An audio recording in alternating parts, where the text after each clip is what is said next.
तो आज हम देखने वाले हैं दो चर वाले समीकरण नहीं बल्कि रैखिक समीकरणों के युग्म, रैखिक समीकरणों के युग्म, रैखिक समीकरणों के युग्म। युग्म का मतलब जोड़ा, ठीक है। युग्म का मतलब क्या होता है? जोड़ा। जोड़ा समझते हो ना? जैसे हम लोगों के पास जूते चप्पल कैसे होते हैं? जोड़े में होते हैं। एक जूता पहन के कोई आ जाए स्कूल तो कैसा लगेगा? है ना? तो इसलिए यहाँ पर किसकी बात हो रही है? युग्म की। युग्म माने जोड़ा। तो ये रैखिक समीकरण है। कैसे समीकरण है? रैखिक। रैखिक समीकरण किसे कहते हैं? वैसा समीकरण जिसका ग्राफ यानी आलेख, ग्राफ को हिंदी में क्या कहते हैं? आलेख। तो वैसा समीकरण जिसका ग्राफ यानी आलेख एक सरल रेखा हो। क्या हो? एक सरल रेखा हो, उसे हम रैखिक समीकरण कहेंगे। क्लियर? अब देखिए, तो यहाँ पर हम एक चीज और देख रहे हैं। दो चर हैं। कितने चर हैं? दो चर। तो एक चर को हम x कहेंगे और दूसरे को y कहेंगे। मान लेंगे एक x है दूसरा y। जनरली यही मानते हैं। हम yz भी मान सकते हैं क्या? लेकिन पहले हम x और y मान करके देखते हैं ऐसे। तो यहाँ पर हम उदाहरण लेते हैं। जैसे ले लेते हैं ax, यहाँ पर a1x कर लें प्लस b1y प्लस b1y और plus c1 is equal to 0। ये एक समीकरण हो गया। और दूसरा लेते हैं a2x plus b2y plus c2 is equal to 0। ये समीकरण कौन सा हो गया? ये समीकरण, ये दूसरा हो गया समीकरण। क्लियर? अब देखिए आप, यहाँ पर हम देख रहे हैं दो चर हैं। एक x और दूसरा y है। और समीकरण कितने हो गए? दो है ना? एक ये वाला और एक नीचे। दो समीकरण हो गए। तो जोड़ा हो गया ना? जोड़ा में कितना होना चाहिए? दो होना चाहिए। दर्जन में 12। तो जोड़ा में कितना? दो है ना? क्लियर है? युग्म है। युग्म यानी पेयर यानी जोड़ा। तो कभी कभी लोग ये जानना चाहते हैं युग्म का मतलब पेयर।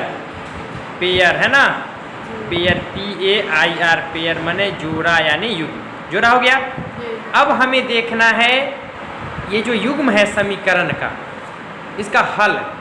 हल किसे कहेंगे? समीकरणों के युग्म का हल किसे कहेंगे? तो हल x और y का वह मान है। x और y का वह मान है। x y क्या है? चर है। x y क्या है? चर। तो चर का वह मान होगा। जैसे x का भी एक मान और y का भी एक मान हमें देखना होगा। तो दो चर वाले रैखिक समीकरणों के युग्म का हल किसे कहेंगे? तो हम दो चर वाले रैखिक समीकरणों के हल x और y यानी चरों के मान। x y क्या है? चर है, इसलिए मैं x y कहता हूँ। तो चरों के वे मान हैं जो इन युग्मों को, ये जो युग्म है, ये दो समीकरण हो गए ना, तो युग्म को संतुष्ट करे। संतुष्ट करने का मतलब क्या है? x का मान वह रख देंगे और y का मान रख देंगे, तो दोनों पक्ष बराबर होगा। LHS बराबर RHS। मान लीजिए x का मान हम कुछ रख देते हैं, y का भी कुछ रखते हैं यहाँ भी, और वही मान यहाँ भी रखेंगे और यहाँ भी रखेंगे। और तब हम देखेंगे कि LHS बराबर RHS, LHS बराबर RHS, यानी ये जो यहाँ से यहाँ तक है ये 0 के बराबर हो जाए और ये भी 0 के बराबर हो जाए, तो कहेंगे इसका हल निकल गया। समझे? तो अब हल कब होगा, कब नहीं होगा, और अगर होगा तो हल कैसा होगा? हल की संख्या कितनी होगी, यही हमको जानना है ना? तो इसके लिए शर्त क्या है? यदि पहला कंडीशन है, यदि A1 बाई A2 बराबर नहीं है B1 बाई B2 के, है ना? तो समीकरण तो क्या होगा, तो समीकरण निकाय, ये जो युग्म है तो समीकरण निकाय होते हैं, इसको कहते हैं अविरोधी। समीकरण निकाय क्या कहलाते हैं, अविरोधी कहलाते हैं। क्या कहलाते हैं, अविरोधी, है ना, अविरोधी कहलाते हैं, है ना। तो समीकरण निकाय कहलाता है, एक सिंगल है ना, निकाय सिंगल है, इसलिए हम सिंगुलर के तौर पे लेंगे, कहलाता है। यहाँ देखिए अविरोधी कहलाता है, और हल कितने होंगे, तो हल की संख्या होगी अद्वितीय हल कहेंगे। क्या कहेंगे, अद्वितीय हल। कैसा हल होगा, अद्वितीय हल, माने इसके जैसा कोई दूसरा हल होने वाला नहीं है। तो एक हल मिलेगा, केवल एक हल, ऐसे भी कहते हैं केवल एक हल। केवल एक का मतलब कि x का भी एक ही मान होगा और y का भी एक ही मान होगा, इसलिए कहते हैं केवल एक हल। क्या कहते हैं, केवल एक हल। उसके बाद दूसरा कंडीशन, यदि a1 बाई a2 बराबर b1 बाई b2 बराबर c1 बाई c2 हो, है ना, हो तो निकाय, है ना, तो समीकरण निकाय क्या कहलाएगा, समीकरण निकाय को आश्रित कहेंगे। क्या कहेंगे, आश्रित। क्या कहेंगे, आश्रित। आश्रित कहलाता है, और आश्रित कहलाता है ना, क्लियर। और जब आश्रित होगा तो अनंत हल। कितने हल होंगे, यहाँ पर लिख देते हैं अनंत हल। अनंत हल या अनगिनत हल भी लोग कहीं कहीं लिख देते हैं, तो अनंत, इनफाइनाइट नंबर ऑफ सॉल्यूशंस, अनंत हल। क्या कहेंगे, अनंत हल हो गया, यानी जिसका अंत नहीं है उसको क्या कहते हैं, अनंत। उसके बाद तीसरा कंडीशन, यदि क्या होगा, a1 by a2, a1 by a2 is equal to b1 by b2, और यह c1 बाई c2 के बराबर यदि नहीं हो तो क्या होगा, तो समीकरण निकाय, समीकरण निकाय कहलाता है विरोधी। क्या कहलाता है, विरोधी। विरोधी क्या कहलाता है, विरोधी कहलाता है। और जब विरोधी होगा तो कोई हल नहीं निकलेगा, है ना। तो यह समीकरण निकाय हो गया, और इसे हम कहेंगे कोई हल नहीं, कोई। चलिए ऊपर कर देते हैं थोड़ा सा, तो यहाँ पर कोई हल नहीं। क्या कहेंगे हम, कोई हल नहीं, कोई हल नहीं। देख रहे हैं ना, तो इसमें हल की संख्या 0 हो गई, यानी कोई हल ही नहीं होगा, x और y का ऐसा कोई मान निकलेगा ही नहीं। स्पष्ट हो गया। तो हमने ये देख लिया।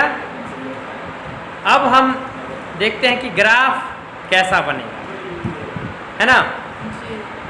तो अब हम दूसरे पेज में देखें, पहले नोट कर लें।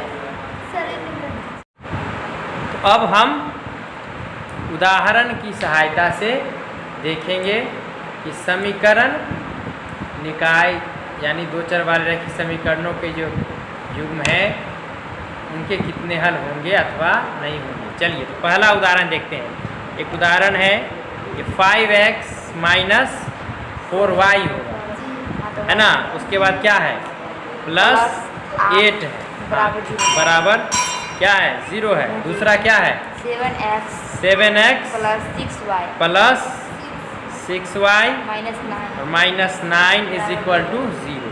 तो यहाँ देखिए, तो हमारे पास बेसिक क्या है, ये है, इस तरह से हमने लिखा था, और ये C1 था बराबर 0। यहाँ क्या था, a2x plus b2y plus c2 is equal to 0। तो यहाँ देखिए a1 के जगह पे क्या हो गया 5, a2 के जगह पे क्या हो गया 7, A2 यहाँ पे क्या हो गया 7। फिर देखिए B1 के जगह पे क्या हो गया, यहाँ पे इस तरह से कर दें, B1 हो गया -4 और B2 क्या हो जाएगा, B2 इक्वल टू 6 हो गया। और चलिए C1 देखें तो C1 क्या है, C1 8 है और C2 क्या है, C2 -9 है। अब देखिए अब A1 by A2 is equal to 5/7 और B1 बाई B2 क्या हो जाएगा, -4/6। ये कैंसिल कर दें हम तो क्या होगा, ये -2 और ये हो जाएगा 3 इक्वल टू -2/3। चूँकि A1 by A2 not equal to कितना, B1 बाई B2 है ना, A1 बाई A2, इसलिए क्या होगा, इसलिए समीकरण निकाय अविरोधी होगा। समीकरण निकाय क्या होगा, अविरोधी होगा। क्या होगा, अविरोधी होगा। कोई दिक्कत, अविरोधी होगा।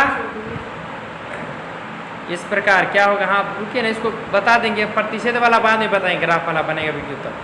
तो समीकरण निकाय क्या अविरोधी होगा, इसलिए इस प्रकार क्या होगा, अद्वितीय हल। इस प्रकार है ना, समीकरण निकाय का क्या होगा, अद्वितीय हल होगा। समीकरण निकाय का अद्वितीय हल होगा। अविरोधी होगा तो क्या होगा, अद्वितीय हल, एकदम याद रखना है। अविरोधी होगा तो अद्वितीय हल होगा, है ना। अविरोधी होगा तो कोई हल ही नहीं होगा। और आश्रित निकाय होगा तो अनंत हल। आश्रित होने पर अनंत हल, अविरोधी होने पर केवल एक हल, अविरोधी होने पर कोई हल नहीं निकलेगा। समझे कि नहीं समझे, ठीक है। तो चलिए आज इतना ही तक छोड़ देते हैं, फिर नेक्स्ट वीडियो में हम लोग देखेंगे कि समीकरण निकाय का हाँ ग्राफ कैसा होगा, है ना।